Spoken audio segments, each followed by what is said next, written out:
আল্লাহ বলেন গোলাম তোমাকে দেখার জন্য যেমনি ভাবে আমি আল্লাহ দুইটা নয়ন দিলাম, ওয়ালিসানাও ওয়া শাফাতাইন, আল্লাহ বলেন গোলাম রে তোমাকে দুইটা ঠোঁট দিলাম, দুই ঠোঁটের মাঝখানে তোমাকে একটা জবান দিলাম। রুহের জগতে তুমি ওয়াদা করেছিলে জবান পাইলে আমাকে ডাক দিবে, সেই জন্য আমি মালক ভালোবাসা তোমার জবান দিলাম। আরে তুমি যেদিন জন্ম নিয়েছিল, তোমার মা যেদিন তোমাকে জন্ম দিয়েছিল, তোমার জবান ছিল, জবানের মধ্যে কোনো ভাষা ছিল না। তোমার হাত ছিল, হাতের মধ্যে ধরার ক্ষমতা ছিল না। তোমার পা ছিল কুচি, তোমার পা দিয়ে হাঁটার মতো কোনো ক্ষমতা ছিল না। তোমার দেহ ছিল, দেহের ভিতরে কোনো যৌবনার শক্তি ছিল না। তোমার বান্দা দেমাগ ছিল, চিন্তা গবেষণার কোনো ক্ষমতা ছিল না। তোমার কলব ছিল, তোমার কলবের ভিতরে গবেষণা করার মতো কোনো সাহসের শক্তি ছিল না। আল্লাহ বলেন গোলাম তোমার জবান ছিল বটে, জবানের ভিতরে একটাই ভাষা ছিল, কান্না কান্না কান্না। কথাটা কার? আরেকটু জোরে বলেন কথাটা কার? আল্লাহ বলেন তোমার জবান ছিল বটে, কিন্তু তোমার জবানের ভিতরে কোনো ভাষা ছিল না। আমার দেওয়া জবান দিয়া সেদিন তুমি তোমার মাকেও ডাকতে পারো নাই। আমার দেওয়া জবান দিয়া সেদিন তুমি তোমার বাবা দুনিয়ার কাউকে ডাকতে পারো না। আমি তোমার কেমন রব, কেমন রব্বে কারিম জানো রে গোলাম। আর রহমান আল্লামাল কুরআন খালাকাল ইনসানা আল্লামাহুল বায়ান। আল্লাহ বলেন গোলাম বড় মায়া কইরা ভালোবাসা আমি রহমান না, তোর কুচি জবানের ভিতরে তোর ভাষা শিখাইলাম। আমার দেওয়া শব্দ দিয়ে মারে ডাকো, মার কলিজা ঠান্ডা হয়। আমার দেওয়া জবানের ভাষা দিয়া বাবাকে ডাকো, এখন তোমার বাবা বড় খুশি হয়। আমার দেওয়া জবানের শব্দমালা দিয়া প্রিয়তমাকে ডাকলে তোমার প্রিয়তমা খুশি হয়। আমার দেওয়া জবানের শব্দমালা দিয়া বন্ধুকে বন্ধু বলে ডাকলে তোমার বন্ধু বড় খুশি হয়। আমার দেওয়া জবানের শব্দমালা দিয়ে নেতা নেত্রীকে স্যার স্যার বললে ডাকলে তারা বলো খুশি হয়। মা গাররাকা বিরব্বিকাল কারীম। বান্দারে একটা বেলা কি আমাকে ডাকার মতো তোর সময় হয় না? শুনোস না, তোর মা তোর ডাক শুই না যতটা না খুশি হয়। আমি মালিকরে যদি একবার আল্লাহ বলে তুই ডাক দেস, আমি আল্লাহ মা বাবার চাইতো 70 গুণ বেশি খুশি হয়ে যায়। সেই জন্য একটু মায়ার সুরে ডাক দেন না আল্লাহ, একটু মায়ার সুরে ডাক দেন না আল্লাহ। আর মারে বারবারে ডাকলে অনেক সময় মা বিরক্ত হয়, সমস্ত ডাকের সাড়া দেয় না। বাবাকে বারবারে ডাকলে বাবা অনেক সময় বিরক্ত বোধ করে, সমস্ত ডাকের সাড়া দেয় না। নেতা নেত্রীর বাড়ির সামনে গিয়ে স্যার স্যার বলে বারবার বিরক্ত করলে দরজা বন্ধ করে দেয়, জবাব দেয় না।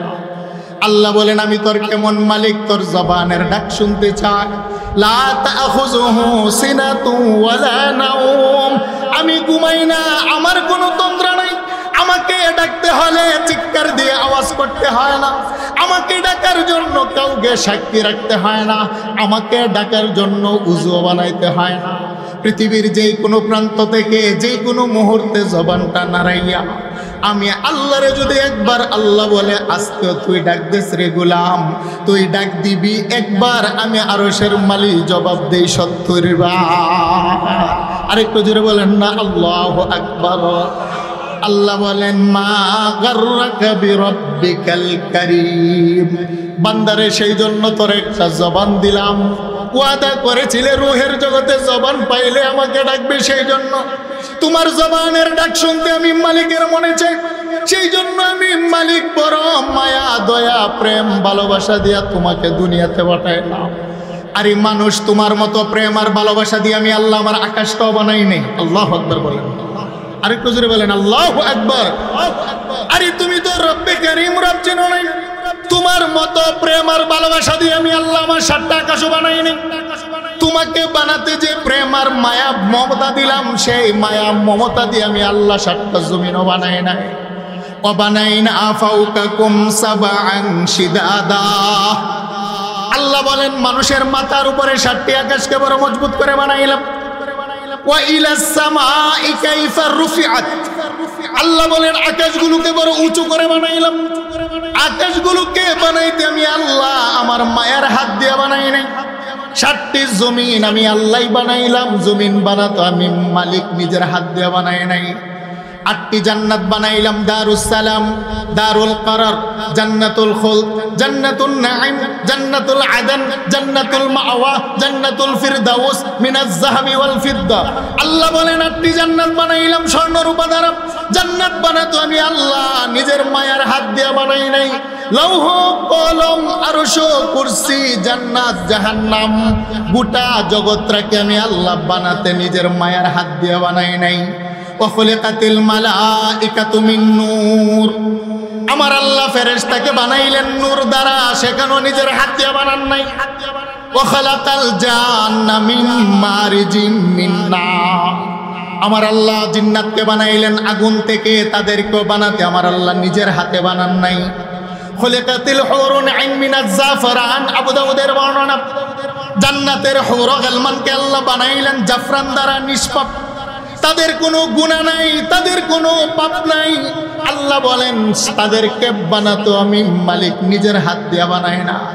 মানুষ রে, তোদেরকে আমি আল্লাহ কত মায়া করে ভালোবাসি জানোনি?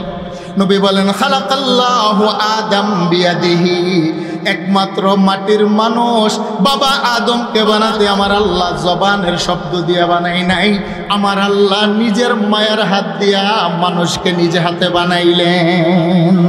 আরেকটু জোরে বলেন আল্লাহু আকবার। আল্লাহ বলেন শুনো না, গোটা জগৎটাকে কিভাবে বানাইলাম শুনো। আল্লাহ বলেন ইন্নামা আমরুহু ইযা আরাদা শাইআন আইয়াকুলা লাহু কুন ফায়াকুন।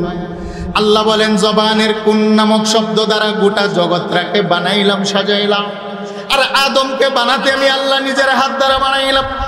আমার আল্লাহ পৃথিবীর এক মুষ্টি মাটি দিয়ে, তিরমিজির বর্ণনা, আবিয়াদ আসওয়াদ আহমার, সাদা বর্ণের মাটি নিলেন, লাল বর্ণের মাটি নিলেন, কালো বর্ণের মাটি নিলেন, নরম প্রকৃতির মাটি নিলেন, শক্ত প্রকৃতির মাটি নিলেন।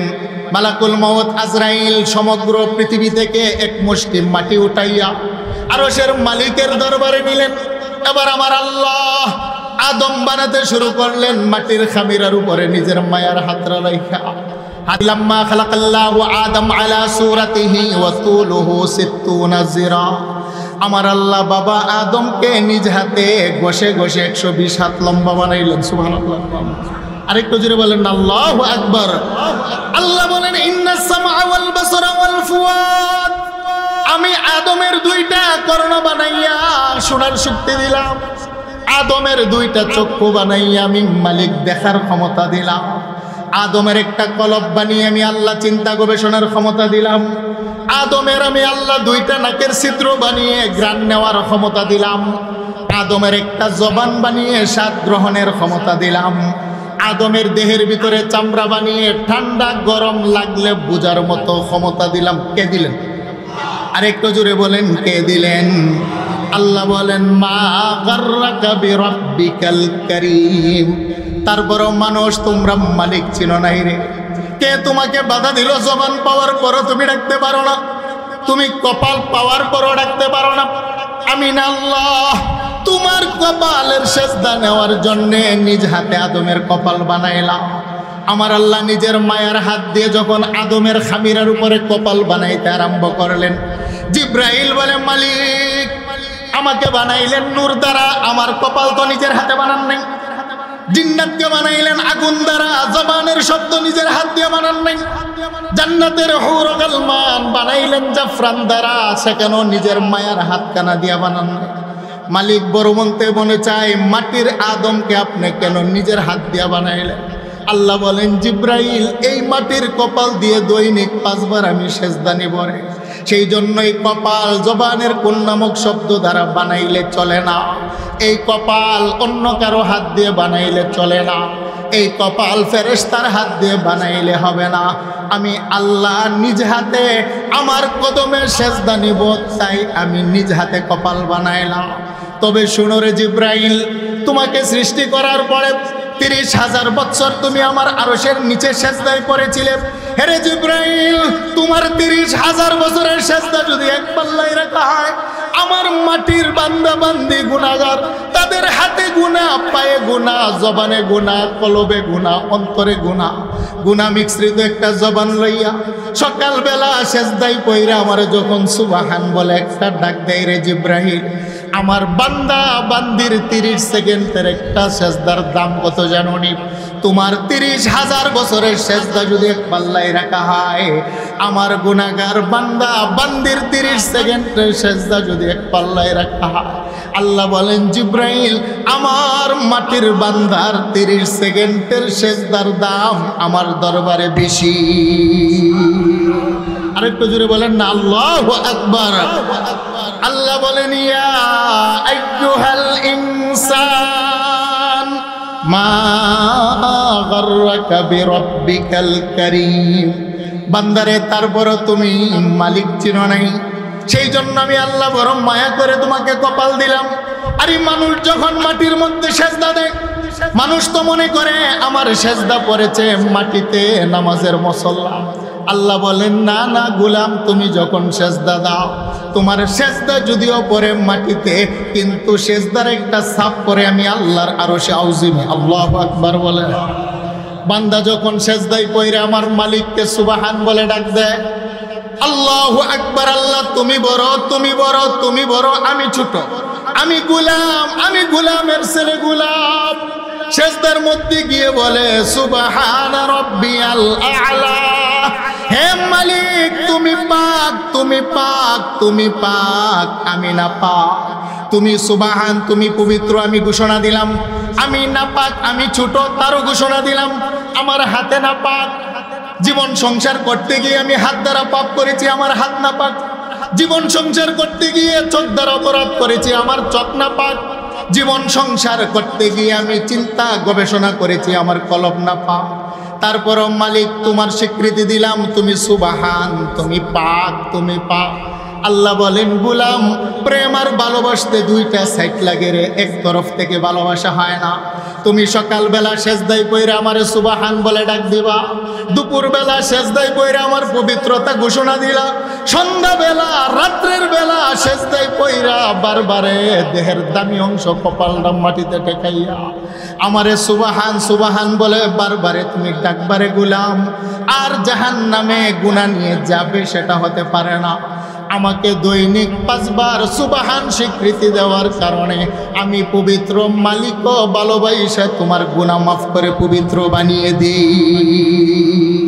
সেই জন্য একটু মায়ার সুরে ডাক দেন না, সুবহানা রাব্বিয়াল আ'লা, সুবহান রাব্বিয়াল আ'লা। আল্লাহ বলেন, মা গাররাকা বিরাব্বিকাল কারীম। বান্দারে, এত মায়া দয়া প্রেম ভালোবাসা দিয়ে আমি আল্লাহ তোমাকে বানাইলাম, যেই প্রেম আর ভালোবাসা গোটা জগতের আর কাউকে দেই নাই। একটাই উদ্দেশ্য, তোমার কপালের সেজদা নিতে চাই। কথাটা কার? আর একটু জুড়ে বলেন, কথাটা কার? তাহলে নামাজ দরকার আছে না নাই? আর একটু জুড়ে বলেন, আছে না নাই? এই জবান দিয়ে আমার মালিকের পক্ষে স্লোগান, মালিকের পক্ষে, মালিকের জিকির, মালিকের কোরআনের তেলাওয়াত দরকার আছে না নাই? আল্লাহ বলেন, ইয়া আইয়ুহাল ইনসান মা গাররাকা বিরাব্বিকাল কারীম। আল্লাহ বলেন, মানুষ তুমি কেন রব্বে কারীম থেকে দূরে সরে গেলে? আমি আল্লাহ সেই জন্য সেজদা নেব, তাই কপাল বানাইলাম। আমি আল্লাহ তোমার জবানের ডাক শুনবো, সেই জন্য তোমার জবান বানাইলাম। তুমি হাজারো অপরাধ করার পরও আমি আল্লাহ যেহেতু বড় ভালোবেসে তোমাকে সৃষ্টি করেছি, আমি আল্লাহ হাজারো অপরাধ জানার পরও সাত্তার নামক চাদর দিয়ে তোমার অপরাধগুলাকে ঢেকে রাখি। আল্লাহু আকবার।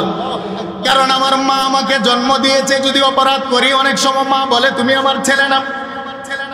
আমার বাবা মানুষের জমিনের মাটি কাইটা মানুষের ঘরে কামলা দিয়ে আমাকে বড় করেছে।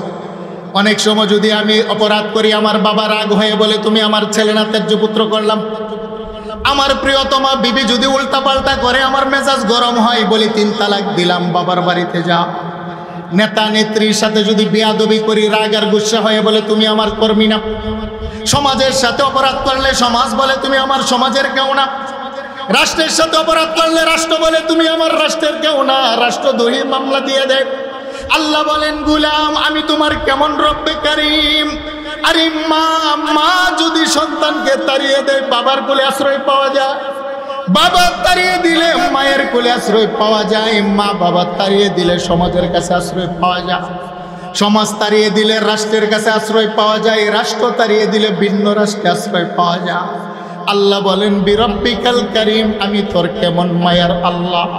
তুমি সকালবেলা পাপ করো আমি মালিক জানি, তারপরও বান্দারে তোমার পাপ আমি প্রকাশ করি না। আল্লাহু আকবার বলেন।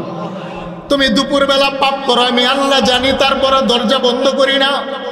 রাত্রের গভীরে দরজা বন্ধ করে পাপ করো, তুমি তো মনে করো তোমার মা জানে না, তুমি তো মনে করো তোমার বাবা জানে না, সমাজ জানে না, জগতের কেউ জানে না, গোপনে গোপনে দরজা লাগাইয়া পাপ করো। আল্লাহ বলেন বান্দা আমি জানি, জানার পরও সমাজে প্রকাশ করি না, তোমার ইজ্জতকে সম্মান করি। সুবহানাল্লাহ।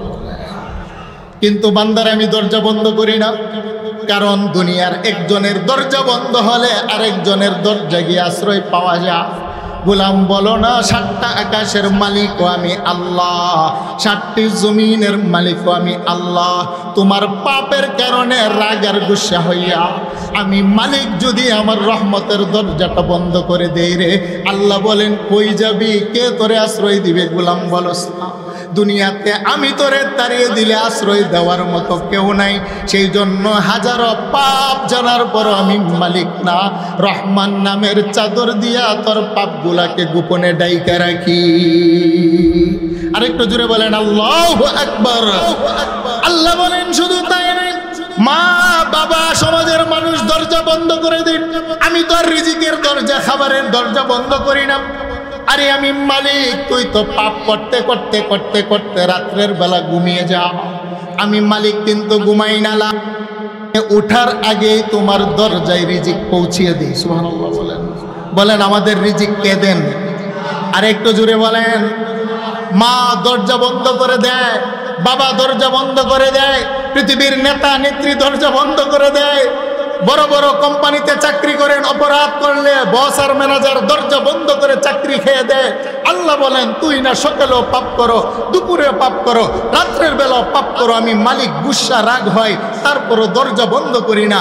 দুনিয়ার সবার দরজা বন্ধ করলে কোথায় না কোথায় যাওয়া যায়, আমি মালিক যদি তোর রহমতের দরজা বন্ধ করি তুই কই যাইবি? কারণ আমি মালিক তো তোরে বড় ভালোবাসি। বলেন সুবহানাল্লাহ। কারণ আমি আল্লাহ একটা বেওয়ারিশ কুকুরকে একবেলা অনাহারে রাখি না। পৃথিবীতে যত বেওয়ারিশ কুকুর আছে আল্লাহ বলেন এই একটা কুকুরও একবেলা না খেয়ে ঘুমায় না।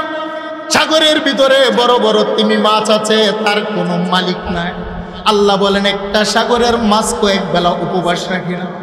সকালবেলা গাছ থেকে হাজার হাজার পাখি 2টা ডালা মেলা উড়াল দেয়।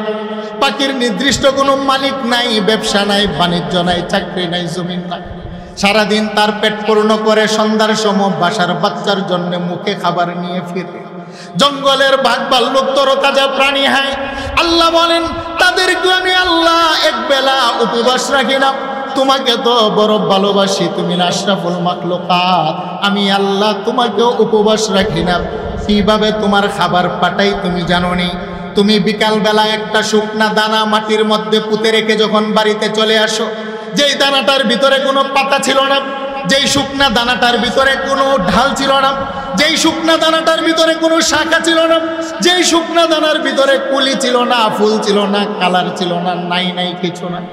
তুমি যখন সন্ধ্যাবেলায় একটা ভুট্টার দানা, আমের বিচি, সরিষার দানা মাটির মধ্যে ফেলে চলে আসো, আমি আল্লাহ আকাশ থেকে নূরের ফেরেশতা তোমার দানাটার কাছে পাঠায়।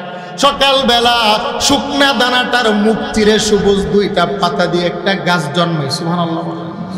কে করেন? কে করেন? জুড়ে বলেন, আরেকটু জুড়ে বলেন, কে করেন?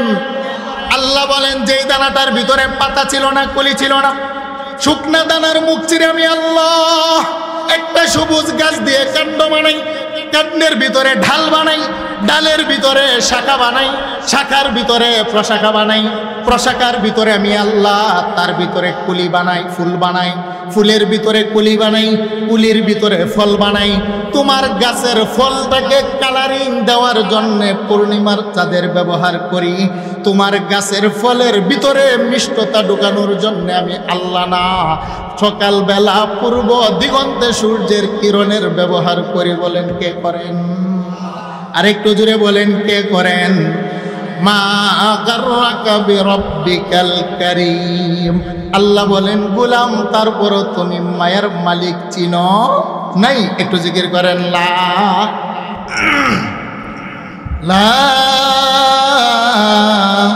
ইলাহা ইল্লাল্লাহু মুহাম্মাদুর রাসূলুল্লাহ সাল্লাল্লাহু আলাইহি ওয়াসাল্লাম। সকলে দুইটা হাত উঠান, বলেন নারে তাকবীর।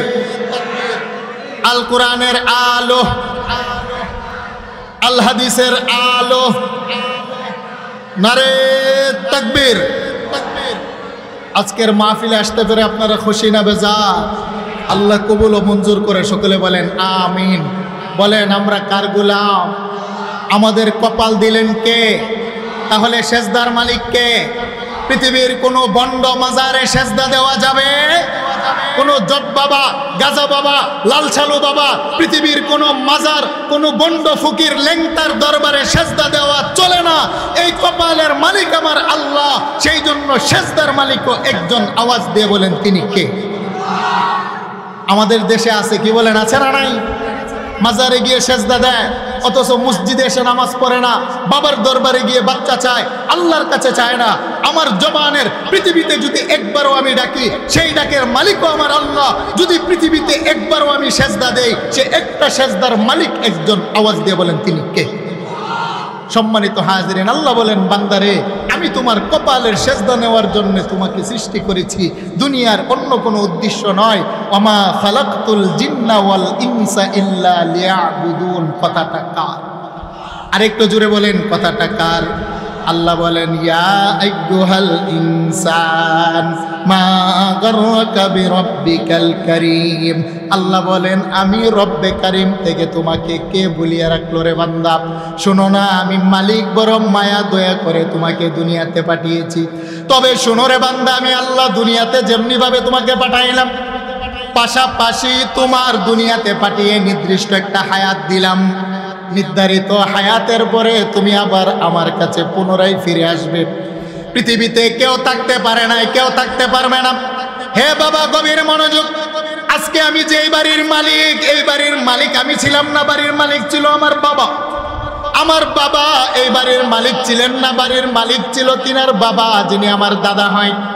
আমার দাদাও এই বাড়ির মালিক ছিলেন না, তিনি ছিলেন আমার বড় বাবা। আমার বড় বাবা জমিনে থাকতে পারেন নাই, জমিনের মালিকানা আসলো আমার দাদার হাতে। আমার দাদাও থাকতে পারেন নাই, মালিকানা আসলো আমার বাবার হাতে। আমার বাবাও থাকতে পারেন নাই, মালিকানা আসলো আমার হাতে। আমিও থাকতে পারবো না, মালিকানা চলে যাবে আমার ছেলের হাতে। একদিন এমন সময় আসবে আমার নামটুকু নেওয়ার মতো দুনিয়াতে কেউ থাকবে না। আমার নাম যে আব্দুর রহমান, আব্দুর রহিম, 100 বছর পরে নেওয়ার মতো জমিনে কেউ থাকবে না।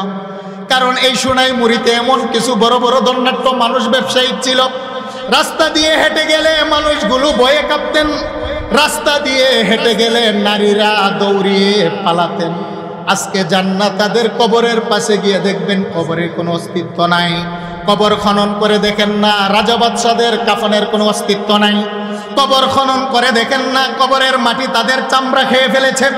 কবর খনন করে দেখেন, কবরের মাটি তাদের দেহের হাড্ডি খেয়েছে। কবরের খনন করে দেখেন, কবরের মাটি তাদের দেহের গোশত খেয়েছে। कैसे कैसे खूबसूरत रानिया शहजादिया, कैसे कैसे खूबसूरत रानिया शहजादिया, तन बदन सब गल गई है शक्ल सूरत क्या हुई। হে আমার সোনাইমুড়ির যুবক বন্ধু, যুবক আমার মা, গভীর মনোযোগ। পৃথিবীতে এমন রানী, মহারানী, রাজা, মহারাজা ছিল যারা সকালবেলা স্বর্ণের চামচ দিয়ে পনির খেতেন, নাস্তা। যারা গোলাপ জলের পানি দিয়ে সকালবেলা গোসল করতেন। তাদের বাদির অভাব ছিল না, রেশমি জামা তারা পরিধান করতেন। তাদেরও মরণ হয়েছে, মরণ হয়েছে, মরণের পরে তাদেরও কাফন হয়েছে, দাফন হয়েছে। कैसे कैसे खूबसूरत रानिया शहजादिया, तन बदन सब गल गई है शक्ल सूरत क्या हुई। মরণ হবে, মরণ হবে, মরণ থেকে কেউ পালাতে পারবে না।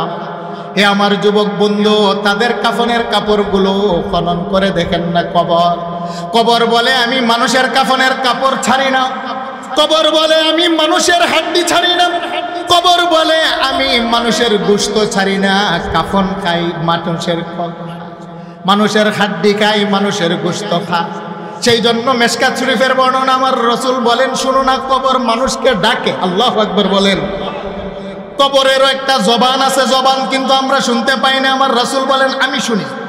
কবর মানুষকে ডেকে ডেকে কি বলে? মেশকাত শরীফের বর্ণনা, কবর বলে হে জগতের মানুষ, আনা বাইতুত তুরাব, আমি হলাম একটা মাটির ঘর, আমার ডানের দেয়ালটাও মাটির, আমি কবরের বামের দেয়ালটাও মাটি, আমার নিচের দেয়ালটাও মাটি, আমার উপরের ছাউনিটাও মাটি। আনা বাইতুত তুরাব, আমি হলাম একটা মাটির ঘর। আনা বাইতুল ওয়াহদাতি, আমি হলাম নির্জনতার ঘর। আমার ভিতরে মা নাই, সাথী নাই, বন্ধু নাই, বাবা নাই, স্ত্রী নাই, আপনজন বলতে কেউ না। আনা বাইতুদ দুধ, আমি হলাম একটা পোকামাকড়ের ঘর। আল্লাহ বলেন কুল্লু নাফসিন যায়িকাতুল মাউত, মরণ হবে, মরণ হবে, মরণ হবে, মরণ থেকে পালাতে পারবে না। হে আমার শুনাই মরির যুবক বন্ধু, তোমারও মরণ হবে, আমারও মরণ হবে রে। শুধু মানুষের মরণ নাই, 7টা আকাশেরও একদিন মরণ হবে রে। 7টা জমিনেরও মরণ মানে ধ্বংস হবে। ফেরেশতারাজির মরণ হবে, জিন্নাতের মরণ হবে, আকাশের তারকারাজিগুলো খসে খসে পড়ে যাবে, সমগ্র পৃথিবীর সব কিছুর মরণ হবে। যেই মালাকুল মউত তোমার আর আমার বাড়িতে আইসা বারবারে পরিবারের মানুষগুলা নিয়ে যায়, আল্লাহ বলেন সে আজরাইলেরও একদিন মরণ হবে রে। মরণ শুধু একমাত্র একজনের নাই, হাইয়ুন লা ইয়ামুত, তিনি হলেন একজন। আওয়াজ দিয়ে বলেন তিনি কে? কুল্লু মান আলাইহা ফান ওয়া ইয়াবকা ওয়াজহু রাব্বিকা যুল জালালি ওয়াল ইকরাম। আল্লাহ বলেন আমার কোনো ক্ষয় নাই, লয় নাই, মরণ নাই। এই ছাড়া মরণ হবে, মরণের পেয়ালা পান করতে হবে, কেউ তুমি বাঁচতে পারবে না। হে আমার শুনাই মরির যুবক বন্ধু, আমার যুবতী বোন, শুনো না, যেদিন তোমার সুন্দর দেহ থেকে মালাকুল মউত আজরাইল তোমার রূহটা নিয়ে যাবে রে, আমার এক শ্রেণীর বন্ধুরা দৌড়িয়ে যাবে সোনাই মুড়ি বাজারে কাফনের কাপড় আনার জন্যে। সমাজের মুরব্বীরা বলবে, শোনো যুবক, 3 টুকরা কাফনের কাপড় আনবি, বেশি কিন্তু আনবি না। হ্যাঁ যুবক শুন না, 3 টুকরা কাফনের কাপড়ের কালারটা যেন সাদা হয়। পৃথিবীর কোনো কালারিং কাপড় দিয়ে কাফনের কাপড় হয় না। নারী হলে বলবে 5 টুকরা কাফনের কাপড় আনবি, বেশি কিন্তু আনবি না। শুন না, কাফনের কাপড়ের মধ্যে সেলাই লাগবে না। আজকে আমি কত দামি দামি জামা পরি, আমার সামনেও পকেট, পিছনেও পকেট, সামনেও পকেট। এমন 3 টুকরা কাফনের কাপড় পরাবে যেটার ভিতরে কোনো পকেট না। এমন কাফনের কাপড় আমার সাথী হবে যার ভিতরে কোনো সেলাই নাই। এক শ্রেণীর যুবক মানুষগুলা দৌড়িয়ে যাবে বড়ই পাতার গরম জল গরম করার জন্য। এক শ্রেণীর যুবকেরা দৌড়িয়ে বাঁশঝাড়ের পাকা বাঁশটাকে গিয়ে কাইটা নিয়ে আইসা, যুবকেরা দৌড়িয়ে আমার লাশটাকে শুলা দিয়া মাইপা সোনাই মুড়ির কেন্দ্রীয় কবরস্থানে গিয়ে 3.5 হাত একটা মাটির ঘর বানাবে। আমার দেহের চাইতে 1 হাত লম্বাও বানাবে না, বেশি প্রশস্ত বানাবে না। বড়ই পাতার গরম জল দিয়া গোসল করাইয়া, নাকে মুখে তোলা ঢুকাইয়া, হাতে পায়ে বাদ দিয়া, মসজিদের 4 পেয়ালা পালকিতে চড়াইয়া কবরস্থানের পাশে জানাজার নামাজ আদায় করে। জনমের মতো মাটি চাপা দিয়ে যখন সকল মানুষগুলা বাড়িতে চলে আসে, আল্লাহর নবী বলেন সাথে সাথে কবরের ভিতরে আমার আল্লাহ পরীক্ষা করার জন্য 2 জন ফেরেশতা পাঠান। সুবহানাল্লাহ। আরেকটু জোরে বলেন আল্লাহু আকবার। আতাহু মালাকানে আসওয়াদানে আজরাকান। মিশকাত শরীফের বর্ণনা, নীল চক্ষুওয়ালা আমার আল্লাহ 2 জন ফেরেশতা পাঠান। 2 জন ফেরেশতা কবরের ভিতরে এসে ফায়ুজলিসানিহি, ওই মুর্দা নারী পুরুষটাকে কবরের মধ্যে বসিয়ে প্রশ্ন করেন, মান রব্বুক, বলো না রব চিনো কিনা। সুবহানাল্লাহ বলেন। আরেকটু জোরে বলেন না আল্লাহু আকবার। যেই মানুষটা ফজরের নামাজে সেজদায় মধ্যে পড়ে বলে সুবহানা রাব্বিয়াল আ'লা, নামাজের মধ্যে দাঁড়িয়ে বলে আলহামদুলিল্লাহি রাব্বিল আলামিন, রবের নাম। রুকুর মধ্যে গিয়ে পড়ে সুবহানা রাব্বিয়াল আযীম, আমার রবের নাম। সেজদার মধ্যে গিয়ে পড়ে সুবহানা রাব্বিয়াল আ'লা, আমার রবের নাম। রুকু থেকে দাঁড়ানোর সময় পড়ে রব্বানা লাকাল হাম, আমার রবের নাম। মুনাজাত করে বলে রব্বানা যালামনা, আমার রবের নাম। যখন ফেরেশতা প্রশ্ন করে তুমি রব চেনো কিনা, রবের পরিচয় দাও, তখন কবরের বান্দাটা মুস্কি মুস্কি হাসতে থাকে। সুবহানাল্লাহ। আরেকটু জোরে বলেন আল্লাহু আকবার। ফেরেশতা বলে তোমাকে রবের প্রশ্ন করলাম, তুমি হাসো কেন, জবাব দাও। আল্লাহর বান্দা বান্দি বলে ফেরেশতা কোন রবের প্রশ্ন করো, যেই রবের কথা সকালবেলা বলি নাই, যেই রবের কথা যোহরের নামাজে বলি নাই, যেই রবের কথা আসরে আয়সাতে বলি নাই, যেই রবের কথা তাহাজ্জুদের নামাজে সেজদায় কইরা বারবার সুবহান বলে রব বলে ডাক দিয়েছিল। ফেরেশতা বলে হ্যাঁ, ওই রবের প্রশ্নই তো করলাম, তুমি জবাব দাও। তখন আল্লাহওয়ালা, নামাজওয়ালা, নামাজওয়ালি, জমিনের যে সমস্ত যুবকগুলো নামাজ পড়ে তাদের প্রশ্নে জবাব দেওয়া সম্ভব। জমিনের যে সমস্ত মা বোনেরা 5 ওয়াক্ত নামাজ আদায় করে তাদের পক্ষে জবাব দেওয়া সম্ভব। যেই সমস্ত যুবকগুলো আল্লাহ মানে, রাসূল মানে, কোরআন মানে, মসজিদ মানে, মাদ্রাসা মানে, যেই সমস্ত রাসূলগুলোর চেহারার ভিতরে নবী কামলেওয়ালার সুন্নাত, যেই সমস্ত যুবকগুলোর দেহের ভিতরে নবী কামলেওয়ালার সুন্নতের ইত্তেবা অনুসরণ, ওই সমস্ত মানুষগুলা বলবে হ্যাঁ, রবের সাথে আমার সম্পর্ক ছিল। শুনে নাও, আমার রব হলেন আমার আল্লাহ। আল্লাহু আকবার। দ্বিতীয় প্রশ্ন করবেন ওমান দীনুক, তোমার দিন কি, ধর্ম কি? সে বলবে ইন্নাদ দীনা ইনদাল্লাহিল ইসলাম, ইসলামের অনুসারী ছিলাম। দীনিয়াল ইসলাম, আমার মনোনীত ধর্ম হলো ইসলাম। আমি হিন্দু ছিলাম না, বৌদ্ধ ছিলাম না, খ্রিস্টান ছিলাম না, মূর্তির পূজার অগ্নির পূজারী ছিলাম না, আমি ইসলাম ধর্মের অনুসারী ছিলাম। তৃতীয় নাম্বার প্রশ্ন করবেন মাহাদার রজুল আল্লাযী বুইসা ফীকুম, সুবহানাল্লাহ বলেন। আমার রাসূলের একটা আকৃতি সুরতে মেসালি দেখিয়ে ইমানদারের কবরের ভিতরে প্রশ্ন করবেন মাহাদার রজুল আল্লাযী বুইসা ফীকুম, তাকে চিনো কিনা? সুবহানাল্লাহ। উলামায়ে কেরাম এখানে আছেন, হাদা ইসমে ইশারা করিব, অথচ বাংলাদেশের মাটি থেকে আমার রাসূলের রওজা হলো ৬০০০ কিলোমিটার দূরে, বাংলাদেশ থেকে মক্কা মদিনা হলো ৬০০০ কিলোমিটার দূরত্বে, অথচ ওই শব্দ ব্যবহার না করে হাদা ইসমে ইশারা করিব, নিকটবর্তীর জন্য ব্যবহার করবেন। এই হাদিস যখন আমরা হাটহাজারী মাদ্রাসায় পড়ি, আমার উস্তাদ আল্লামা জুনায়েদ বাবুনগরী রাহিমাহুল্লাহ হুজুরকে আমরা প্রশ্ন করেছিলাম মিশকাত শরীফ পড়ার সময় যে হুজুর একটা ইশকাল আছে, ইসমে ইশারা করিব কেন ব্যবহার করা হবে? হুজুর বলে শোনো, প্রত্যেকটা ইমানদারের কবরের ভিতরে আমার রাসূলের একটা সুরতে মেসালি সুরত দেখিয়ে প্রশ্ন করবেন তাকে চিনো কিনা।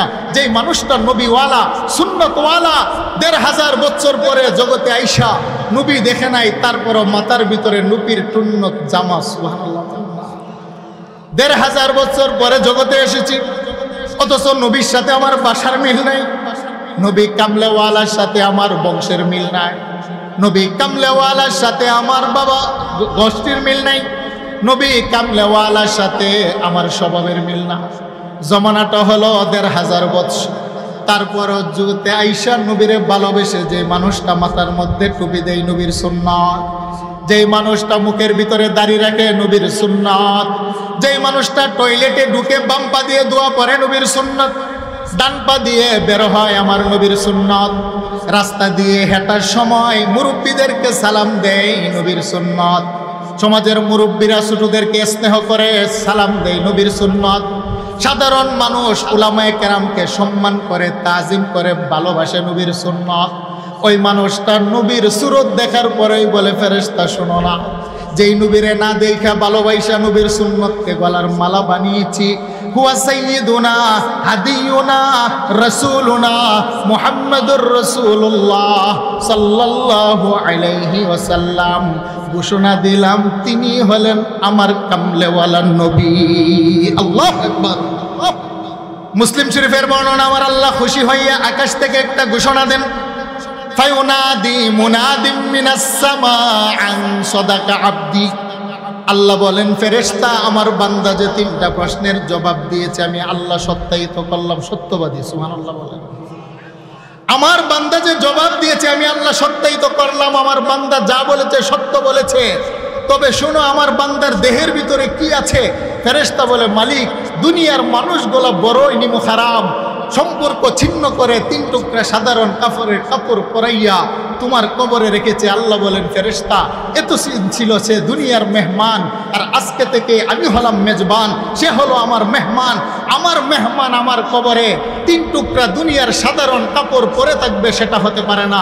আল্লাহ এলান দেন, ফাআফরিশুহু মিনাল জান্নাহ ওয়া আলবিসুহু মিনাল জান্নাহ ওয়াফতাহু লাহু বাবান ইলাল জান্নাহ।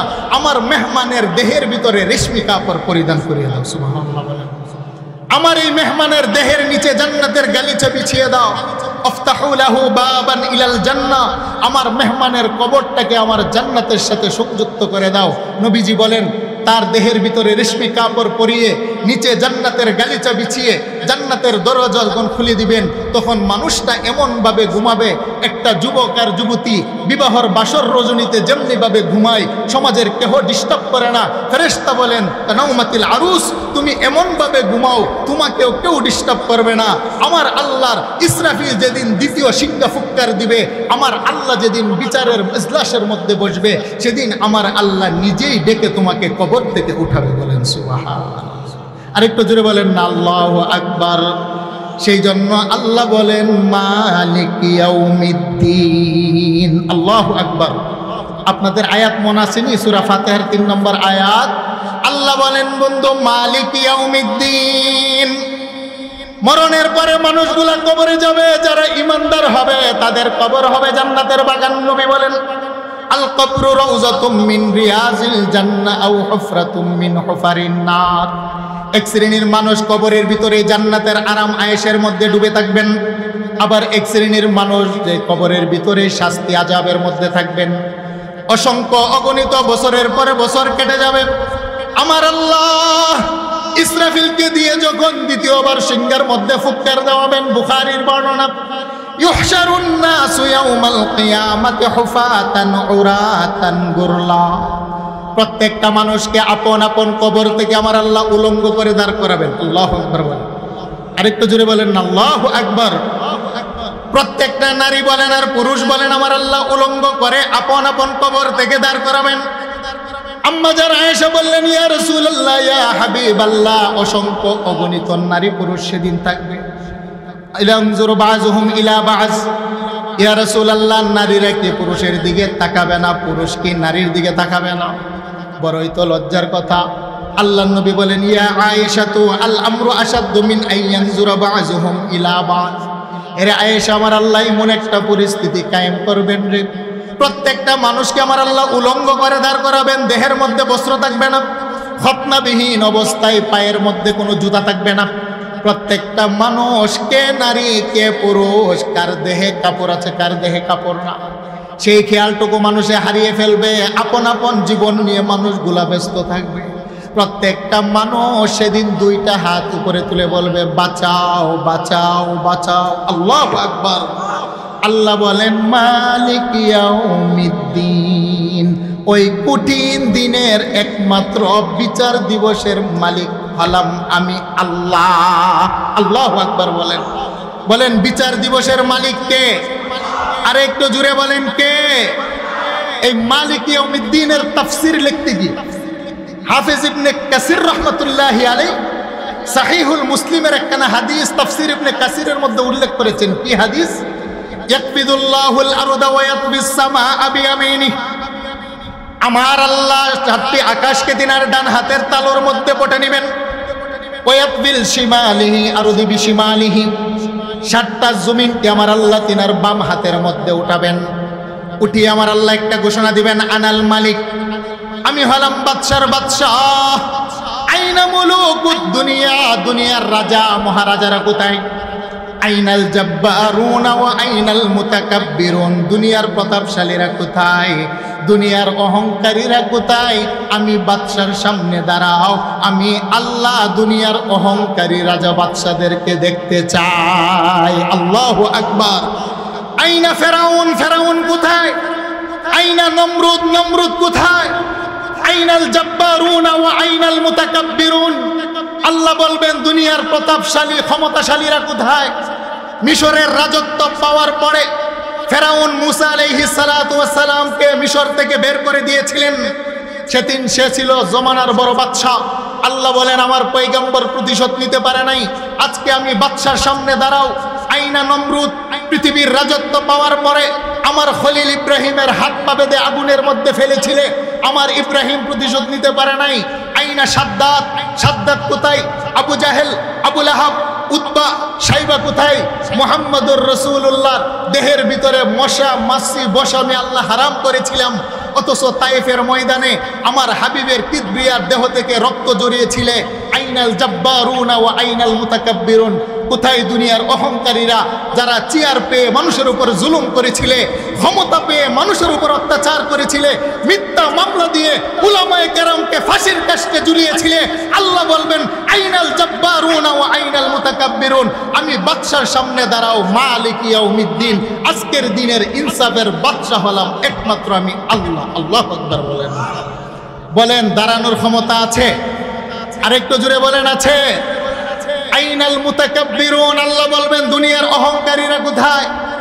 সমাজের কিছু মানুষ দেখবেন আগে গরিব ছিল, এখন কিছু টাকা পয়সা হয়েছে, এখন তার আশেপাশে গরিব মানুষগুলোকে তার নজরে লাগে না। আছেনি?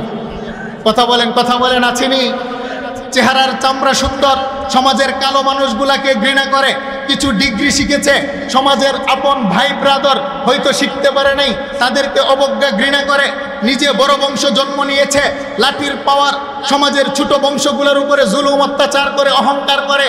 টাকার কারণে, ক্ষমতার কারণে, চেয়ারের কারণে, আধিপত্যের কারণে, বড় বংশে জন্ম নেওয়ার কারণে, চেহারা সুন্দরের কারণে সমাজের যারা মানুষের উপরে অহংকার করে, আল্লাহ ডাকবেন আইনাল মুতাকাব্বিরুন, দুনিয়ার অহংকারীরা কোথায়?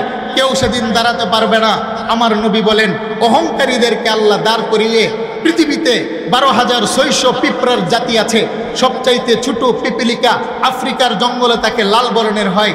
আমার নবী বলেন লাল বর্ণের পিঁপড়ার আকৃতি দিয়ে হাসরের ময়দানে অহংকারীদেরকে দাঁড় করিয়ে জাহান্নামীদের পায়ের নিচে ফেলে তাদের অহংকারকে পদদলিত করবেন। কথাটা কার? আরেকটু জুড়ে বলেন কথাটা কার? কারণ অহংকারীরা কখনো মানুষকে সালাম দেয় না, শুধু সালাম নিতে জানে। অহংকারীরা মানুষদেরকে সম্মান দেয় না, সম্মান নিতে জানে। অহংকারীরা সালাম দিলে সালামের জবাব জবান দিয়ে দেয় না, মাথা নাড়া দেয়। কারণ অহংকারীরা সিনা উঁচা করে সমাজে চলে। আল্লাহ রসুল বলেন অহংকারীদের গর্দান মটকানোর জন্য পিঁপড়ার আকৃতি দিয়ে জাহান্নামীদের পায়ের নিচে ফেলে পদদলিত করবেন। বলেন ঠিক না বেঠিক? অহংকার কোনো মানুষের জন্য সাজে না, অহংকার কোনো মানুষের জন্য মানায় না। যার জন্য অহংকার সাজে তিনি কে? জুড়ে বলেন, আরেকটু জুড়ে বলেন। সেই জন্য আমার আল্লাহর নাম হলো অহংকারী। সুবহানাল্লাহ বলেন। ইন্না লিল্লাহি তাআলা 99 ইসমান মিয়াতান ইল্লা ওয়াহিদ। আল্লাহ পাকের 99টা গুণবাচক নাম, এর ভিতরে একটা নাম হলো আল মুতাকাব্বির। আল মুতাকাব্বির শব্দের অর্থ হলো অহংকারী। আল্লাহ হলেন দাতা, আমরা হলাম গ্রহীতা। আল্লাহ হলেন বাদশার বাদশা, আমরা হলাম গুলামের ছেলে গুলাম। আল্লাহ অমুখাপেক্ষী, আমরা হলাম মুহতাজ। সেই জন্য অহংকার যার জন্য সাজে মানাই তিনি কে? জুড়ে বলেন, আরেকটু জুড়ে বলেন। সেই জন্য মানুষের উপরে মানুষের অহংকার করা যাবে? আরেকটু জুড়ে বলেন, করা যাবে? কারণ মান তাওয়াযা লিল্লাহ রাফাআহুল্লাহ, যেই মানুষটা যত নম্র হয়, ভদ্র হয়, নিচু হয়, আল্লাহ বলেন ওই মানুষটাকে নবী বলেন আমার আল্লাহ আস্তে আস্তে উপরে উঠিয়ে দেন। সুবহানাল্লাহ বলেন না? আল্লাহ যাকে উপরে উঠায় সমগ্র পৃথিবীর মানুষ মিলে যদি পায়ে ধরে টানে নিচে নামাতে পারবে না। আর আল্লাহ যাকে বেইজ্জতি করে সমগ্র পৃথিবীর মানুষ মিলে ফুলের মালা দিল তার ইজ্জত ফিরিয়ে দিতে পারবে? আরেকটু জোরে বলেন, পারবে? ইজ্জতের মালিক কে? আরেকটু জোরে বলেন কে? হ্যাঁ, আল্লাহ পাক হলেন ইজ্জতের মালিক। আর পৃথিবীতে ইমানদার নবী রাসূল আল্লাহ ওয়ালাদের জন্য আমার আল্লাহ ইজ্জত আর সম্মান বরাদ্দ করে রেখেছেন। বলেন না সুবহানাল্লাহ?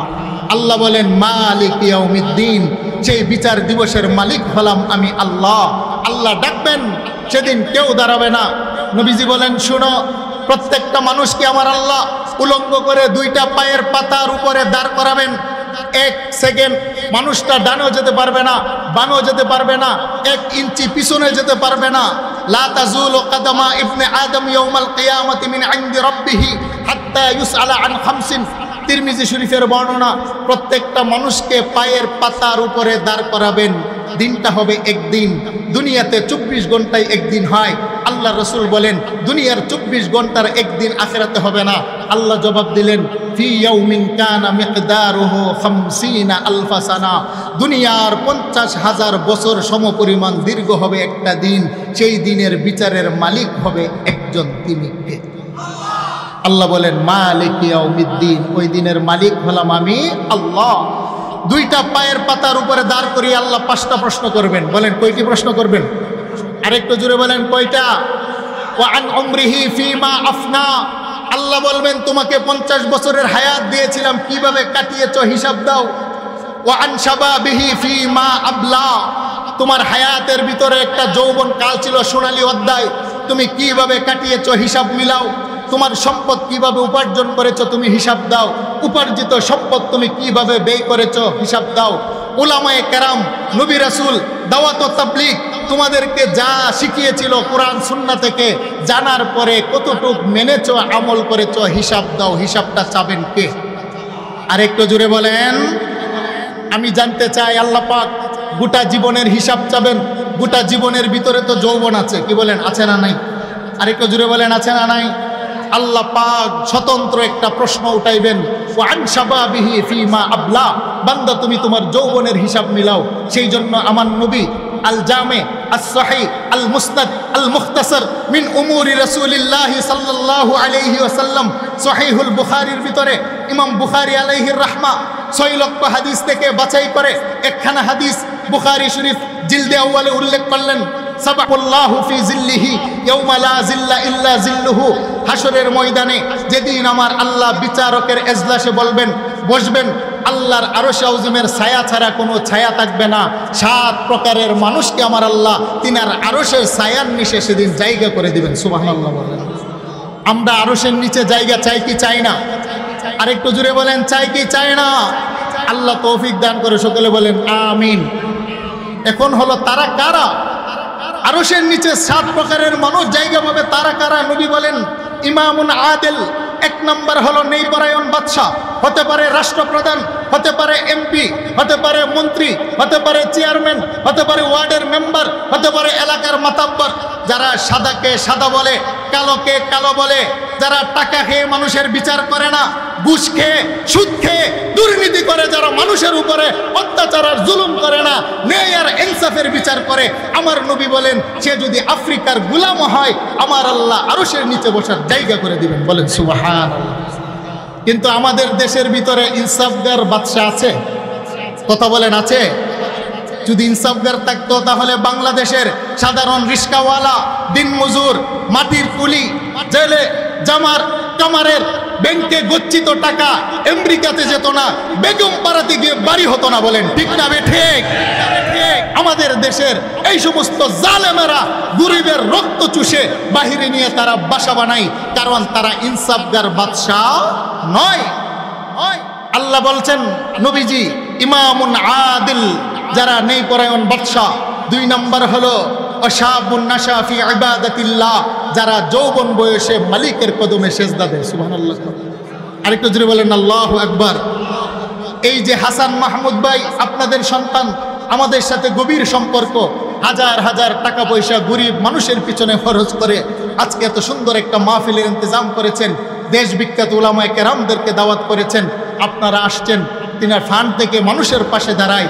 আরও সমাজের যে সমস্ত আমার যুবক বন্ধুরা আজকের মাহফিলে টাকা দিয়ে, পয়সা দিয়ে, বুদ্ধি দিয়ে, পরামর্শ দিয়ে, নামাজের মাধ্যমে, রোজার মাধ্যমে, আম্মা আব্বার সেবার মাধ্যমে, সমাজের ভালো কাজের মাধ্যমে, অসহায় মানুষের পাশে সাহায্য সহযোগিতা করার মাধ্যমে যারা ইসলামের পক্ষে থাকে, ওয়াশাবুন নাশা ফি ইবাদাতিল্লাহ, নবী বলেন যুবকরে উম্মত শুন না, আল্লাহ পাক কঠিন দিনে যেদিন তোর মা বাবা কেউ পাশে দাঁড়াবে না, আমার আল্লাহ না তোরে ডেকে ডেকে আরশের নিচে বসার জায়গা করে দিবেন। সুবহানাল্লাহ।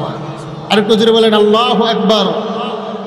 রাজুলুন কালবুন মুআল্লাকুম ফিল মাসাজিদ, নবী বলছেন যেই মানুষের অন্তরটা মসজিদের সাথে মুআল্লাক, লটকে থাকে, লেগে থাকে। ব্যাখ্যা দিয়েছেন মুল্লা আলী কারি হানাফি, যে লটকে থাকার মানে হলো ফজরের নামাজ পড়ার পরে জোহরের আজান কখন হবে সে অপেক্ষা করে। সুবহানাল্লাহ বললেন। জোহরের নামাজ পড়ার পরে আসরের সময় কখন হবে, আসর পড়ার পরে মাগরিব কখন হবে, মাগরিব পড়ার পরে এশা কখন হবে, এশার নামাজ পড়ার পরে ফজরের আজানের আসসালাতু খায়রুম মিনান নাওমের শব্দ কখন কানে আসবে। মুআল্লাকুম ফিল মাসাজিদ, যার অন্তরটা মসজিদের সাথে লটকে থাকে, লেগে থাকে, ওই মানুষটাকে আমার আল্লাহ আরশের নিচে কঠিন দিনে জায়গা করে দেবেন। সুবহানাল্লাহ বলেন। মুআল্লাক শব্দের 3টা ব্যাখ্যা আছে। সহিহুল বুখারীর ব্যাখ্যা করতে গিয়ে লিখেছেন, 1 নম্বর হলো যারা 5 ওয়াক্ত নামাজ পড়ে মসজিদে গিয়ে, 2 নম্বর হলো যারা মসজিদের খাদেম হয়, ঝাড়ু দেয় টাকা দিয়ে, পয়সা দিয়ে, যারা মসজিদ নির্মাণ করে, মসজিদ কমিটির ভিতরে দায়িত্ব পালন করে, 3 নম্বর হলো যারা মসজিদ আবাদ করে। 3 শ্রেণীর মানুষ হলো মুআল্লাকের মেজদার, যারা এই কাজগুলো করবে আল্লাহ পাক আরশের নিচে জায়গা করে দিবেন। সুবহানাল্লাহ বলেন। আর কজরে বলেন আল্লাহু আকবার। রাজুলান তাহাব্বা ফিল্লাহি ইজতামা আলাইহি ওয়া তাফাররাকা আলাইহি, বুখারীর বর্ণনা বলেন যে মানুষগুলা আল্লাহর জন্য একত্রিত হয়, আবার আল্লাহর জন্যই তারা পৃথক হয়ে যায়। দাওয়াতে তাবলীগে আপনারা যান না? চান কি যান না? ভিন্ন বংশের ভিন্ন জেলার 20 জন মানুষ একত্রিত হয়, আপন ভাইয়ের ভিতরে তো মহব্বত থাকে না, এক পেয়ালার খাবার খায়, পায়ের সাথে পা লেগলে পায়ের মধ্যে ধরে পা দাবিয়ে দেয়, কি বলেন, আছে না নাই? 40 দিন 3 দিন যাওয়ার পরে আবার পৃথক হয়ে যায়। এই যে আপনারা আসছেন বিভিন্ন ইউনিয়ন থেকে আল্লাহর মহাব্বতে, আবার দূরে চলে যাবেন মুনাজাতের পরে। যারা আল্লাহর জন্য একত্রিত হয় আবার আল্লাহর জন্য পৃথক হয়, এই প্রেম আর ভালোবাসা শুধু আল্লাহর জন্য হবে, তাদেরকেও আমার আল্লাহ আরশের নিচে জায়গা করে দেবেন। সুবহানাল্লাহ বলেন। রাজুলুন ইমরাআতুন যাতু হাসাবিন ওয়া জামালিন ফাকালা ইন্নী আখাফুল্লাহ। যুবক ভাইরা গভীর মনোযোগ, বুখারীর এই অংশটা অত্যন্ত গুরুত্বপূর্ণ। নবী বলেন সমাজের একজন ধন্যাঢ্য নারী, সুন্দরী রূপসী, রূপ লাবণ্যতার কোনো কমতি নেই, বাবাও ধনী, এমন একজন সুন্দরী নারী সমাজের একজন 25 বছরের যুবক, 18 বছরের যুবতী তাকে যদি প্রেমের প্রস্তাব দেয়, হে যুবক, তোমার দেহের ভিতরে যৌবন আছে, আমার দেহের ভিতরে যৌবন আছে, আসো না দুইজনে প্রেম নিবেদন করি, আমরা আমাদের মনের খাহেসাত পূর্ণ করি। যুবকটা যদি বলে ভুন আমার, ইচ্ছে করলে আমার যৌবনের খাহেসাত পূর্ণ করতে পারি, সমাজের কেউ দেখবে না, জানবে না, দরজা বন্ধ করে হয়তো পাপ করতে পারবো, কিন্তু ভুন আমার শুনো, ফাকালা ইন্নী আখাফুল্লাহ। দুনিয়ার চোখে পর্দা দেওয়া যাবে, আমার আরশের মালিকের চোখে পর্দা দেওয়া যাবে না। আমি আমার আল্লাহকে ভয় করে তোমার প্রস্তাবকে প্রত্যাখ্যান করে দিলাম। সুবহানাল্লাহ। একজন সুন্দরী নারীও প্রস্তাব দেওয়ার পরে সমাজের যুবক যদি বলে প্রত্যাখ্যান করলাম, সমাজের কোনো যুবক প্রস্তাব দেওয়ার পরে নারীও যদি বলে আমি আল্লাহর ভয়ে প্রত্যাখ্যান করলাম, নবী বলেন এই পাপটা থেকে বেঁচে থাকার কারণে আল্লাহ পাক কঠিন হাসরের ময়দানে আরশের নিচে জায়গা করে দিবেন। সুবহানাল্লাহ বলেন। কিন্তু বড় আফসোসের বিষয়, এই পাপের মধ্যে আমাদের যুবকগুলো জড়িয়ে যাচ্ছে, বলেন ঠিক না বে ঠিক? আমেরিকার লাল চামড়ার কুকুরেরা দেখেছে মুসলমান ছেলেদের ইমানের পাওয়ার বড় মজবুত, যদিও যুবকগুলো নামাজ পড়ে না, তারপরে ইমানের একটা পাওয়ার আছে। যদিও রোজা রীতিমতো রাখে না, কিন্তু তাদের ইমানের একটা তেজ আছে। যদিও যুবকগুলো দাড়ি রাখতে অলসতা করে, কিন্তু মুসলিম যুবকদের অন্তরে ইমানের একটা তেজ আর পাওয়ার আছে, যার কারণে আমার রাসূলের আকাশচুম্বী শান ও রিসালাতের মধ্যে পৃথিবীর কোন নাস্তিক আর বেঈমান কাদিয়ানীরা যদি কথা বলে, সুনাইমুরির একটা বেনামাজি যুবকও ছাড় দিয়ে কথা বলে না, বলেন ঠিক না বেটে? তাই ইংরেজ লাল চামড়ারা দেখেছে মুসলিম যুবকদের অন্তর থেকে নবী রাসূল ইমানের পাওয়ার যদি কমাতে হয়, 3টা পদ্ধতি অবলম্বন করেছে। 1 নম্বর হলো টাকা পয়সা সম্পদের প্রতি আসক্তি, 2 নম্বর হলো নারীর প্রতি আসক্তি, 3য় নম্বর হলো নেশা নেশা নেশা, ঠিক না বেঠিক? সেই জন্য দেখবেন আমাদের সমাজের যুবকগুলোর রন্ধ্রে রন্ধ্রে ইয়াবা, ফেন্সিডিল, গাঁজা, মদ আছে না নাই? আরেকটু জুড়ে বলেন আছে না নাই? আমাদের যুবকগুলো হাত বাড়ালে এখন ইয়াবা পাওয়া যায়, আমাদের যুবকেরা হাত বাড়ালে গাঁজা পাওয়া যায়, আমাদের যুবকেরা হাত বাড়ালে বাড়ির পাশের দোকানে ফেন্সিডিল পাওয়া যায়। এইগুলো হলো ইহুদি নাসারাদের চক্রান্ত। কারণ একজন মুসলিম যুবক যদি ইয়াবাতে আসক্ত হয়ে যায়, গাঁজা মদ ফেন্সিডিলে আসক্ত হয়ে যায়, ওই ব্যক্তির ব্যক্তি জীবন ধ্বংস হয়, পরিবার ধ্বংস হয়, সমাজ ধ্বংস হয়, রাষ্ট্র ধ্বংস হয়। এই যুবকের সামনে যদি হাজারো বার উলামায়ে কেরামকে গালি দেওয়া হয়, মসজিদ মাদ্রাসা নিয়ে কটূক্তি করা হয়, তারপরও যুবকরা প্রতিবাদ করে না, কি বলেন ঠিক না বেঠে? যুবকদের ঈমান নষ্ট করার একমাত্র মাধ্যম হলো নেশা। নেশা এটা হলো কাদের চক্রান্ত বলেন? লাল চামড়ার কুকুরদের চক্রান্ত বলেন, ঠিক না বেটে? দ্বিতীয় নাম্বার হলো টাকার প্রতি আসক্তি, যার কারণে বর্তমানে দেখবেন আমাদের যুবকদের মোবাইলের ভিতরে অনলাইন একটা জুয়া বের হয়েছে। হাজার হাজার টাকা গেমের নাম দিয়ে, জুয়ার নাম দিয়ে শেষে তারা নিঃস্ব হয়ে যাচ্ছে। বাবার কাছে টাকা চাইলে বাবা দেয় না, মায়ের কাছে চাইলে দেয় না, গোপনে মায়ের গলার গহনা চুরি করে, বাবার ব্যাংক ভেঙে টাকা চুরি করে, বাবা বাধা দিলে মা বাবাকে জবাই করে, হত্যা করে। এরকম ঘটনা ঘটছে কিনা বলেন, ঠিক না বেঠে? অনলাইনের ভিতরে জুয়া, জুয়া কি বলেন যুবক ভাইরা, আছেনি? আরেকটু জুড়ে বলেন, আছেনি? এটা হলো উচ্চ বিলাসিতা, টাকার প্রতি আসক্তি। তৃতীয় নাম্বার হলো সুন্দরী রমণী নারীদেরকে সস্তা পূর্ণ বানিয়ে দিয়েছে, সেই জন্য যেতাই যাওয়া যায় শুধু নারী আর নারী। পরকীয়া সমাজের রন্ধ্রে গড়ে গড়ে বর্তমানে ঢুকে গেছে মহামারী, ঠিক না বেঠি? স্বামী বিদেশ থাকে, কোটি কোটি টাকা ইনকাম করে বিবির কাছে পাঠায়, কিন্তু নারীরা এক স্বামীতে আসক্ত থাকে না। হাজারো সমাজের নারী পরকীয়ার ভিতরে আক্রান্ত, স্বামীর টাকা পয়সা নিয়ে 2 দিন পরে পরপুরুষের হাত ধরে পালিয়ে যায়। আছে না নাই? আরেকটু জোরে বলেন, আছে না নাই?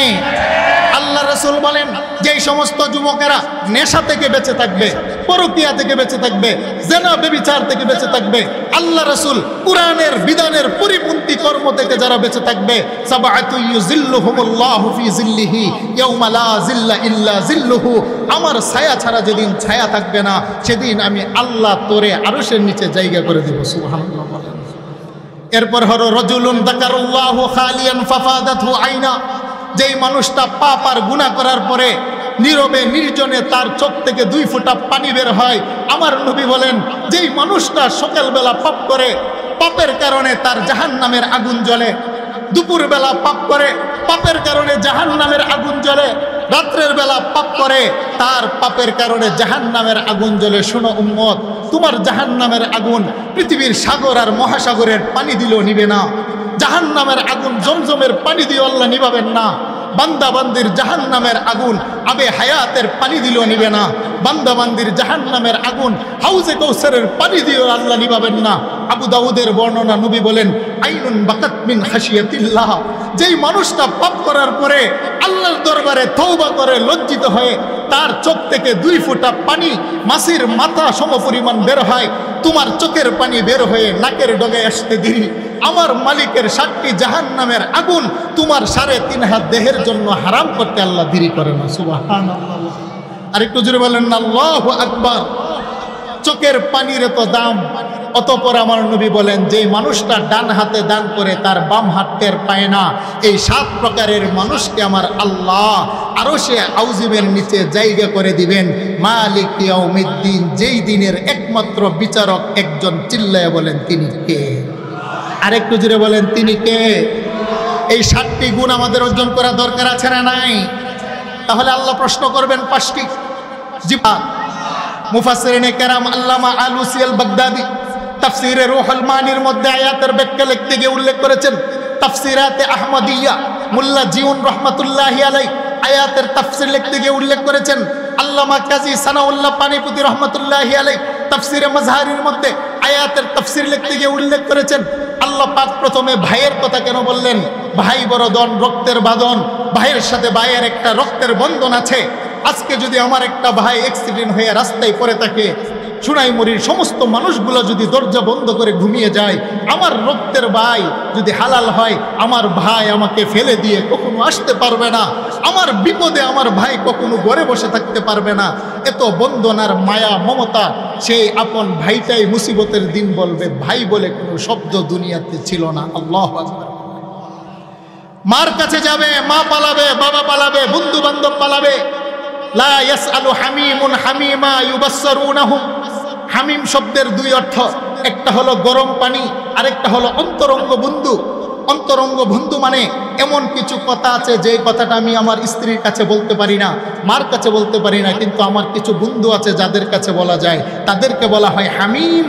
আল্লাহ বলেন, তোমার এই রকম অন্তরঙ্গ বন্ধুটাও সেদিন ইউবাসসিরুনাহুম, চোখে চোখ করবে, গায়ের সাথে ঘা লাগবে, তারপরে প্রশ্ন করবে, বন্ধু আমার রাতের পরে রাত কাটিয়েছিলাম নেশার আড্ডাখানায়, মা বাবার কথা শুনি নাই, মুয়াজ্জিনে আজান দিয়েছে তোয়াক্কা করি নাই, রমজানের রোজা রাখি নাই, জানা বেবিচার অপরাধ করেছি তোমার সাথে আড্ডা দিতে গিয়ে, তোমার মন খুশি করতে গিয়ে।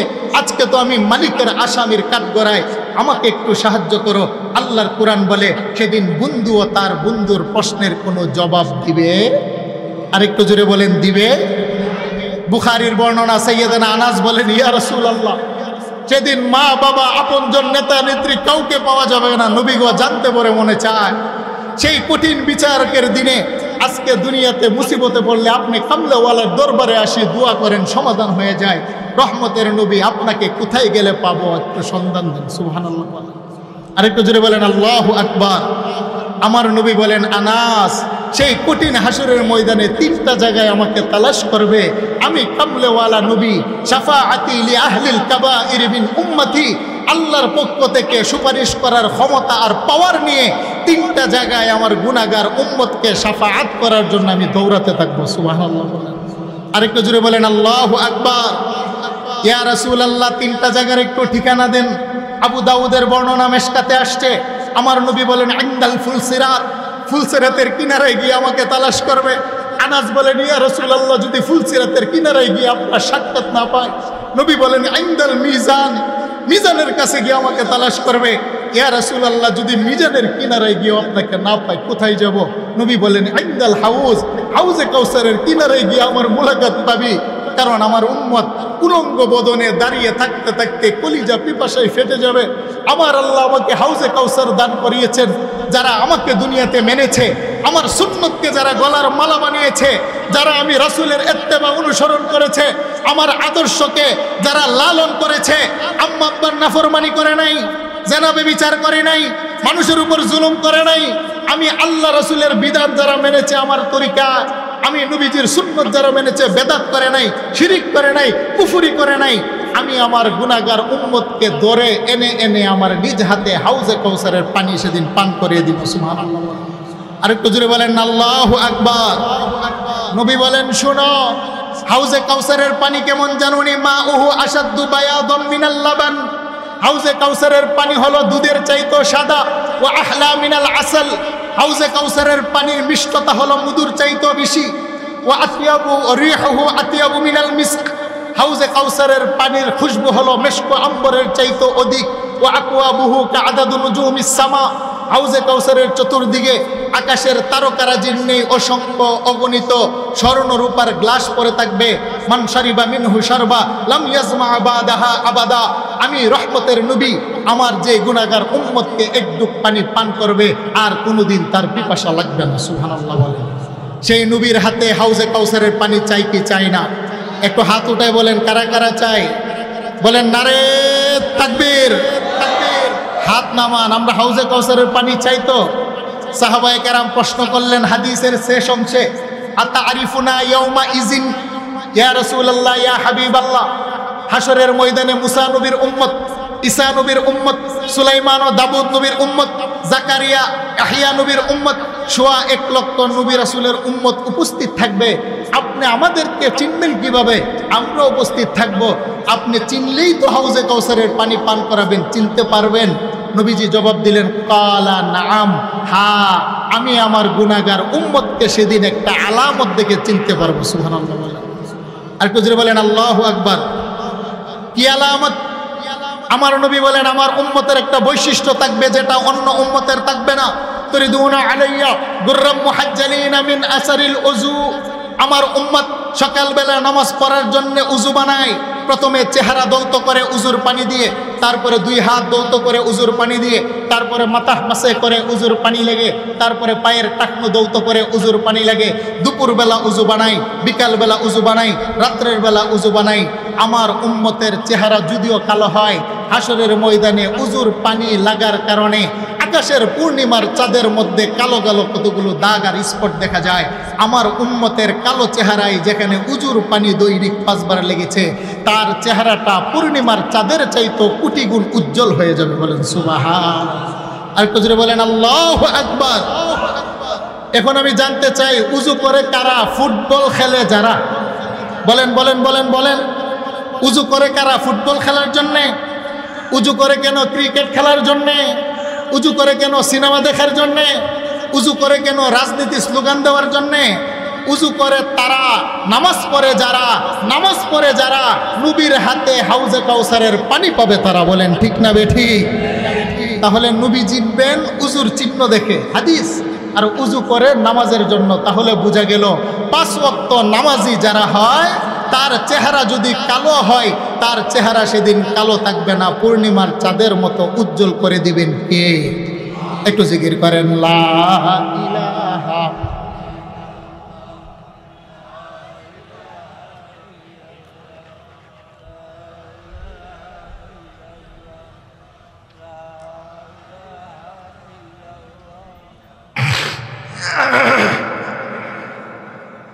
লা ইলাহা ইল্লাল্লাহ, লা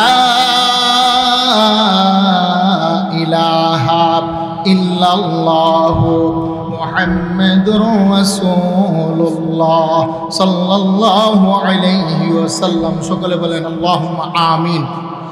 সেই জন্য আব্বাজানরা বলেন নামাজ দরকার আছেনি? যুবক বন্ধুরা বলেন নামাজ দরকার আছেনি? হ্যাঁ, নামাজ হলো এমন একটা ইবাদত, পৃথিবীর অন্য কোনো ইবাদত আল্লাহ পাকের ততটা নৈকট্য অর্জন করতে পারে না যতটা আল্লাহর নিকটবর্তী গোলাম হয়ে যায় সেজদার মাধ্যমে। সুবহানাল্লাহ। একজন মানুষ সেজদাতে গেলে আল্লাহ পাকের যতটা নিকটে চলে যায়, অন্য কোনো ইবাদতের মাধ্যমে আল্লাহ পাকের ততটা নিকট হতে পারে না।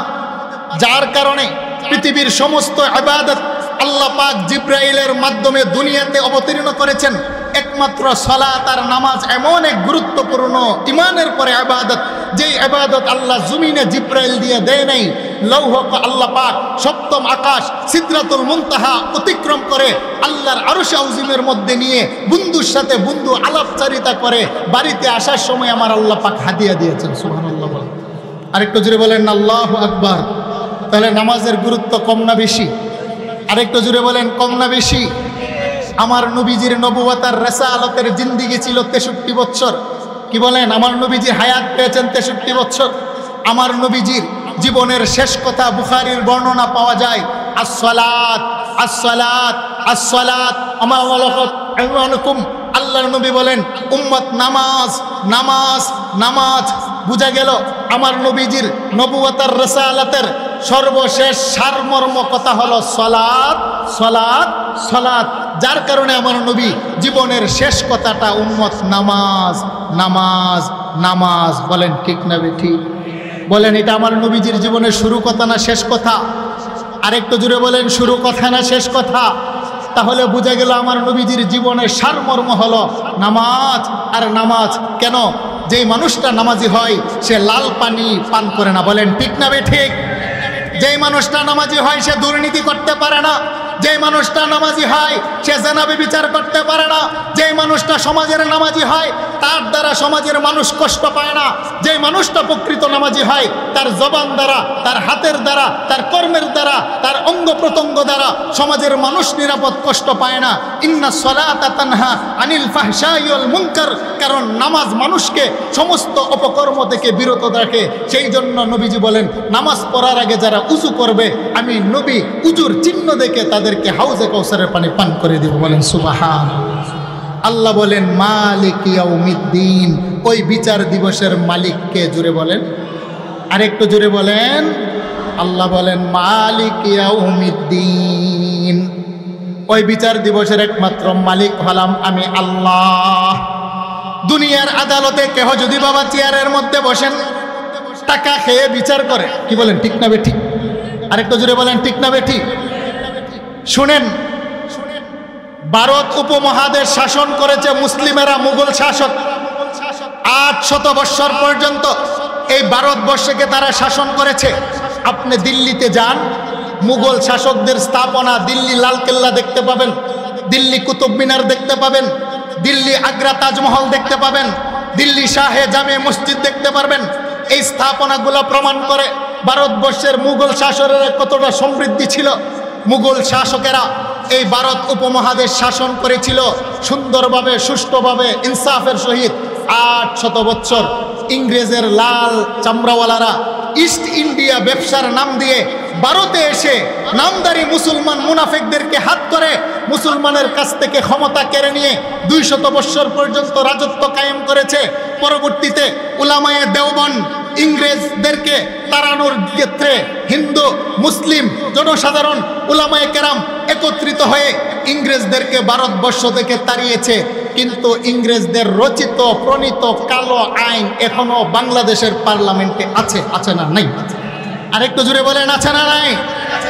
ইংরেজ চলে গেছে, কিন্তু ইংরেজরা 200 বছর পর্যন্ত যে শাসন করেছে তাদের কালো আইন এখনো বাংলাদেশের সুপ্রিম কোর্ট আদালতের ভিতরে আছে। সেই জন্য কোনো একজন আইনমন্ত্রী বলেছিলেন, যদি বাদী আর বিবাদী গরিব হয় তাহলে আইনের কাছে দুজন মারা যায়। ঠিক না বেঠিক? আরেকটু জুড়ে বলেন ঠিক না বেঠিক? বাদী বিবাদী যদি গরিব হয়, ইংরেজ রচিত আইনের কাছে দুজন মারা যায়। আর বাদী বিবাদীর ভিতরে একজন যদি ধনী হয় আরেকজন যদি গরিব হয় তাহলে ধনী সে বাঁচে, যে গরিব সে মরে। আর বাদী আর বিবাদী যদি কালো টাকার মালিক হয়, দুজনের টাকা ডালে আইনের কোনো ফয়সালা হয় না, দুনো টাকাওয়ালার কাছে আইন তখন মারা যায়। ঠিক না বেঠিক?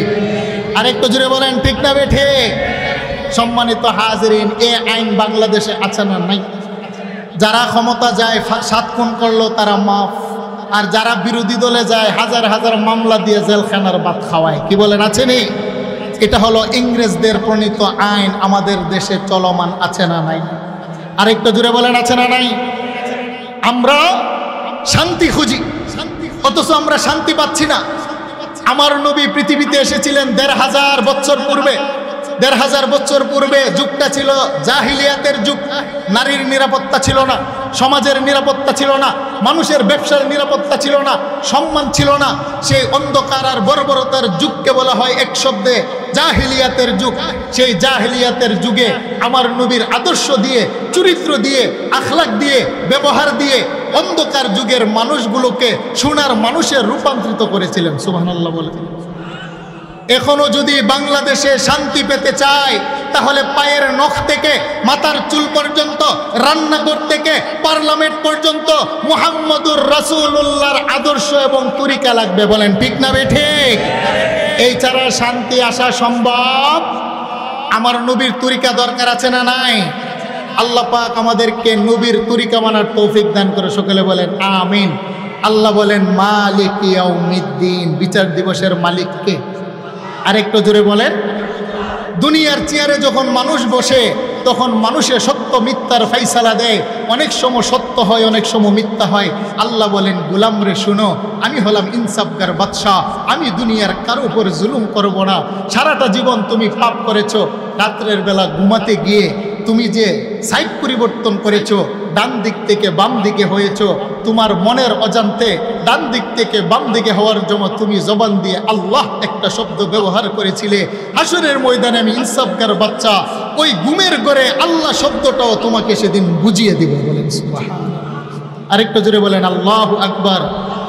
ফামান ইয়ামাল মিসকালা যাররাতিন খায়রান ইয়ারাহ ওয়া মান ইয়ামাল মিসকালা যাররাতিন শাররান ইয়ারা।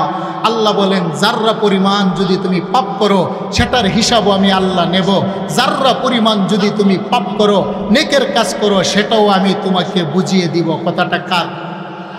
শরহে আকায়েদে নুসুফির মধ্যে লিখেছেন যাররা কাকে বলা হয়? শাইউন লা ইয়াতাজাজ্জা। যাররা বলা হয় এমন একটা বস্তু যেই বস্তুটাকে কোনো ভাগ করা যায় না, এমন একটা দানা যেই দানাটাকে অংশ করা যায় না, কাটা যায় না।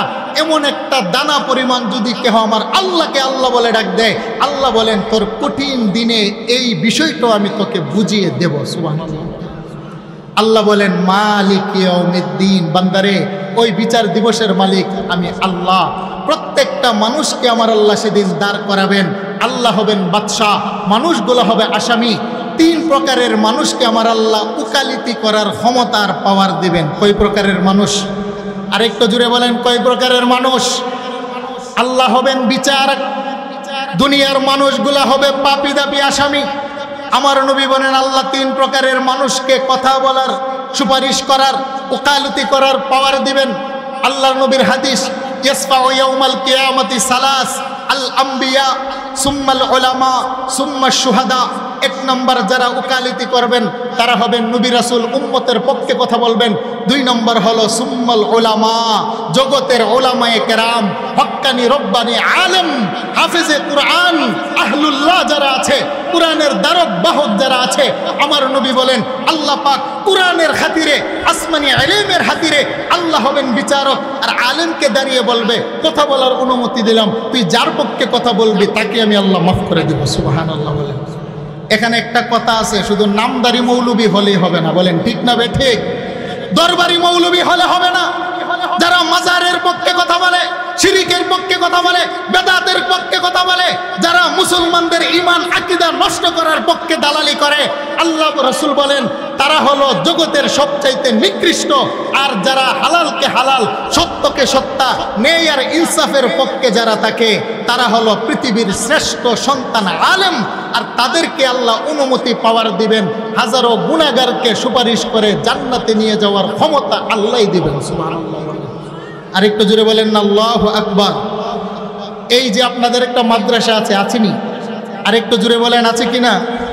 এই যে মাদ্রাসা মদিনাতুল উলুম মাদ্রাসা, এই মাদ্রাসার 5 বছর 6 বছর 7 বছরের একটা কচি কাঁচা বাচ্চা, যে বাচ্চাটা এখনো পঞ্চ ইন্দ্রিয়র ব্যাপারে জানে না। পঞ্চ ইন্দ্রিয় কাহাকে বলে? কর্ণ, চক্ষু, নাসিকা, ত্বক, জবান। জিজ্ঞেস করলে বাচ্চাটা পঞ্চ ইন্দ্রিয়র ব্যাপারে জানে না। দুয়ে দুয়ে কত হয় ভালো করে জবাব দিতে জানে না। দিক কয়টা যে বাচ্চাটা ভালো করে জানে না। যৌবন বয়স কত সরে হলে হয় এটাও ভালো করে জানে না। তারপরও ছোট্ট বাচ্চাটা গুনগুনে কনকনে শীতের রজনীতে যখন অত্র সমাজের হাজারো বাচ্চা মায়ের বুকের ভিতরে কম্বল মুড়ি দিয়ে ঘুমায়, এই হামিদ সুন্নাহ মাদ্রাসার 5 বছরের বাচ্চাটা ঠান্ডা পানি দিয়ে উজু করে মালিকের কুরআনকে ধরে চুমু দেয়, চোখে লাগায়, বুকে লাগাইয়া মা বাবার মমতা ছাইরা দিয়া ডাল পানি খেয়ে গুনগুন করে যখন কুরআন তেলাওয়াত করে, আল্লাহ বলেন ওই বাচ্চাটার সিনার সাথে আমার আরশের সাথে একটা সম্পৃক্ত হয়ে যায়। অক্ষর ছাড়া, লেখা ছাড়া, নক্তা ছাড়া তার সিনার ভিতরে আমি 30 পারা কোরআন জমা করে রাখি। এই বাচ্চাটাকে সেদিন পাওয়ার আর অনুমতি দিব যারা টাকা দিয়ে, পয়সা দিয়ে, বুদ্ধি দিয়ে, পরামর্শ দিয়ে ছোট্ট ছোট্ট বাচ্চাগুলার কোরআন ধারণ বাহনের জন্য সাহায্য করেছে। আল্লাহ বলেন তাদেরকে সুপারিশ করে আমার জান্নাতে নিয়ে যাবে। বলেন সুবহানাল্লাহ।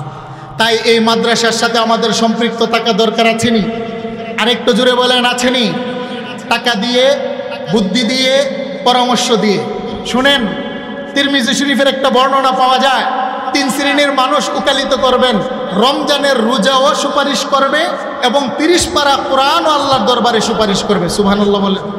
আরেকটু জোরে বলেন আল্লাহু আকবার। রমজানের রোজার কোনো দেহ নাই। এই হাদিসের ব্যাখ্যা করতে গিয়ে মুহাদ্দিসিনে কেরাম লিখেছেন যে রমজানের রোজাকে আমার আল্লাহ একটা দেহ দিবেন, রমজানের রোজাকে আমার আল্লাহ একটা জবান দিবেন, রমজানের রোজা রোজাদারদের পক্ষে সুপারিশ করবে। 30 পারা কাগজের কোরআনকে আমার আল্লাহ একটা দেহ দিবেন, ভুটি দিবেন। 30 পারা কোরআনকে আমার আল্লাহ একটা জবান দিবেন। নবীজি বলেন আসসিয়ামু ওয়াল কুরআনু ইয়াশফাআনি লিল আবদি। রমজানের রোজা 30 পারা কোরআন বান্দার ব্যাপারে সুপারিশ করবে। 30 পারা কোরআন আল্লাহর দরবারে দেহ পেয়ে, জবান পেয়ে দাঁড়িয়ে বলবে আই রব্বি ইন্নী মানাতুহুন নাওমা বিল্লাইল ফাশাফিনি। হে মালিক, যখন সমাজের সমস্ত মানুষগুলো আরামের বিছানায় ঘুমিয়েছিল, এই হামিদ সুন্নাহ মাদ্রাসার ছোট্ট বাচ্চাটা সে আরামের ঘুম হারাম করে তোমার 30 পারা কোরআনকে তার সিনার ভিতরে সংরক্ষণ করেছে, আমাকে হেফাজত করেছে। আজকে সে জাহান্নামে যাবে সেটা হতে পারে না। তাকে 1 লোকমা খাবার খেয়ে রুজিং রেখেছিল একজন রিক্সা চালক, ভ্যান চালক, ঘাম জড়ানো 2টা টাকা দিয়ে মাদ্রাসায় সাহায্য করেছিল। তার অনুদান দিয়ে তোমার কোরআন আমাকে সংরক্ষণ করেছে। আজকে তার পক্ষে সুপারিশ করছি। আমার রাসূল বলেন 30 পারা কোরআনের সুপারিশ আল্লাহ গ্রহণ করে। কোরআনওয়ালা, মহব্বত করনে ওয়ালাকে আল্লাহ মাফ করে দিবেন। সুবহানাল্লাহ। একটু জোরে বলেন আল্লাহু আকবার। সেই জন্য কোরআনের সাথে আমাদের সম্পর্ক রাখার দরকার আছেনি? আর একটু জোরে বলেন আছে না নাই? এই কোরআনের সাথে যেন আমাদের ব্যক্তি জীবন, আমাদের পারিবারিক জীবন, আমাদের সামাজিক জীবন, আমাদের রাষ্ট্রীয় জীবন যেন এই কোরআনের সাথে যেন সম্পৃক্ত হয়। আল্লাহ পাক তৌফিক দান করে। সকলে বলেন আমিন। আল্লাহ বলেন মালিক ইয়াউমিদ্দিন, ওই দিন আমি আল্লাহ হব বিচারক। কথাটা কার? আপনাদের স্মরণ আছে বিচারক কে? আল্লাহ বলেন আমি 2টা মিজানের পাল্লা কায়েম করব, আমি ইনসাফের বাদশা। ফামান ইয়ামাল মিসকালা যাররাতিন খায়রান ইয়ারা ওয়া মান ইয়ামাল মিসকালা যাররাতিন শাররান ইয়ারা ফাআম্মা মান সাকুলাত মাওয়াজিনুহু ফাহুয়া ফি ঈশাতির রাদিয়া। আল্লাহ বলেন, যার মিজানের পাল্লায় ওজন মাপতে গিয়ে যার আমলের পাল্লার ভিতরে নামাজ থাকবে, যার আমল নামার ভিতরে রোজা থাকবে, যার আমল নামার ভিতরে আম্মা আব্বার সেবা থাকবে, আল্লাহ বলেন তার পাল্লা যখন ওজনদার হয়ে যাবে, ফাআম্মা মান উতিয়া কিতাবাহু বিয়ামিনিহি ফাসাউফা ইউহাসাবু হিসাবান ইয়াসীরা।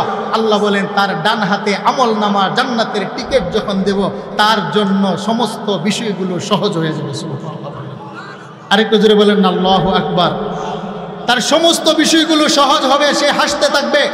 জিবরাইল আলাইহিস সালাতু ওয়াস সালাম তার হাত ধরে একটা মুতির টিলার উপরে দাঁড়িয়ে বলবে, শোনো, ইমুকের ছেলে ইমুক দুনিয়ার মধ্যে ভালো কাজ করেছিল, দুনিয়ার মধ্যে সে নেকের কাজ করেছিল, আজকে আমার আল্লাহ তার উপরে খুশি হয়েছে, আর কোনোদিন নারাজ হবে না, তার সফলতা হয়েছে, বিফলতা হবে না, আল্লাহ জান্নাত দিয়েছে, আর কোনোদিন আমার আল্লাহ জান্নাত ছিনিয়ে নিবে না। সুবহানাল্লাহ।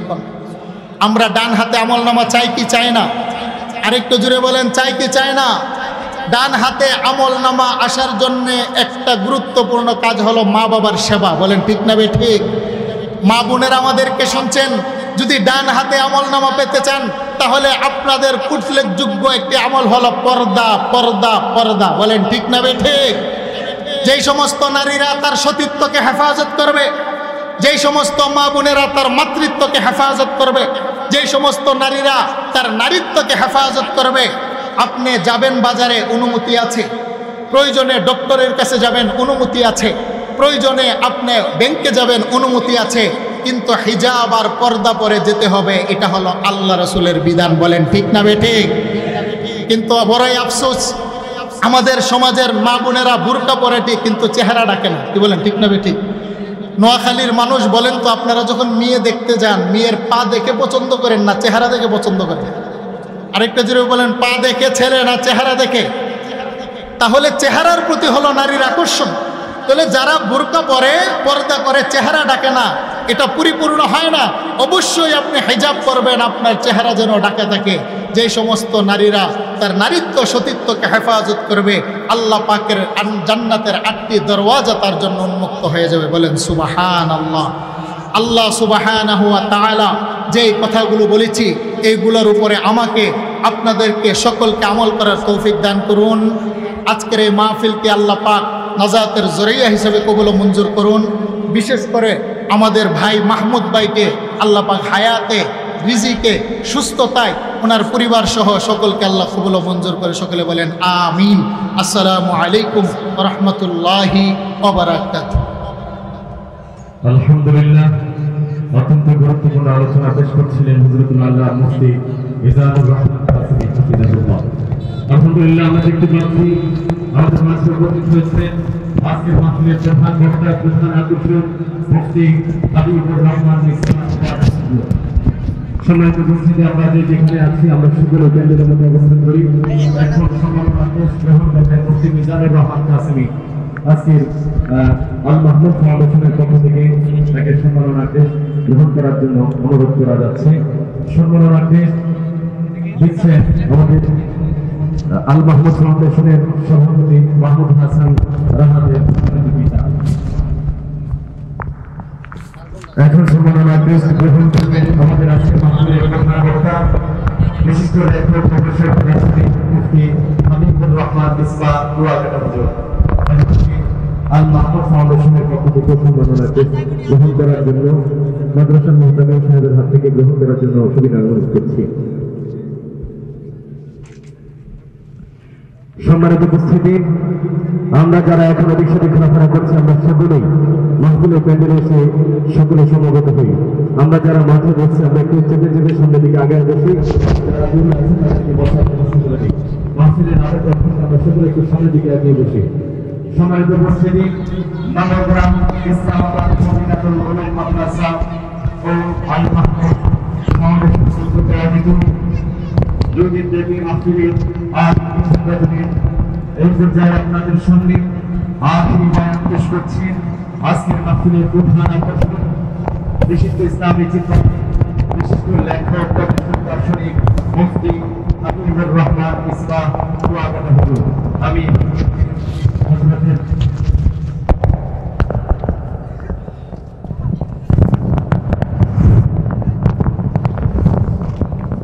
হযরতের বয়ানের পূর্বে শুভেচ্ছা বক্তব্য রাখবেন